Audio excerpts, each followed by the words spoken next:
We are revolting children living in revolting times. We sing revolting songs using revolting rhymes. Okay, ek moet hom nog 'n bietjie weer gaan kyk.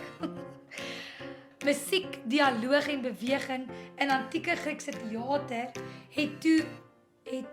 het die grondslag gelê. Where does the poop go?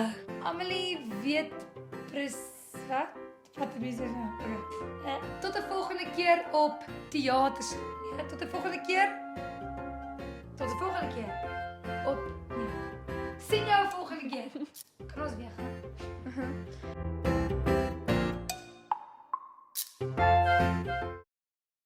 Welkom by Theaterstories. Hier gesels ons oor waar teater begin het.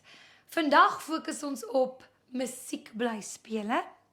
Ek is Marisa Klaasen, dramaonderwyser en saam met my sit Amelie Pinaar, dramaleerder. Juffrou, ek dink nie ek het al ooit 'n musiekblyspel gekyk nie. Amelie het al The Lion King gekyk. Ja, juffrou, almal het al dit gekyk. En wat van The Little Mermaid? Dis my gunsteling Disney prinses. Dan het jy al musiekblyspele gekyk. Disney skep omtrent net musiekblyspele. Of Disney, nie Disney nie, maar Disney. Dis wanneer karakters onverwags hulle gevoelens begin sing. Dis een van my gunsteling teatergenres. Wat's een van juffrou se gunsteling musiekblyspele? Ek is gek oor Matilda. Ek love Matilda. We are revolting children living in revolting times. We sing revolting songs using revolting rhymes. Jy kyk musiekblyspele sonder dat jy dit weet. Weet jy wat 'n showstopper is? Nope. Dis die liedjie in 'n musiekblyspel wat die meeste uitstaan en die gehoor se asem wegslaan. Soos The Greatest Show van The Greatest Showman. Ja.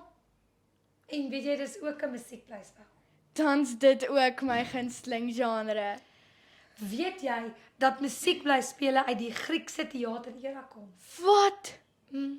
Musiek, dialoog en beweging in antieke Griekse teater het die grondslag gelê vir moderne musiekblyspele. Musiekblyspele is tydloos. Definitief. Hierdie jaar het ek Mamma Mia by Monte Cassino gekyk en in die Kaap hierdie jaar gaan ek wel in Desember The Addams Family gaan kyk. Ek het die Afrikaner maak so by Afroforum Theater gaan kyk. Dit was skreeu snaaks. Ek het dit ook gaan kyk. Die beste liedjie vir my was Where Does the Poop Go? Amelie, jy weet eintlik presies wat musiekblyspele is. Mamma Mia, here I go again. Definitief. Tot 'n volgende keer op Theaterstories. Here I go again on my own.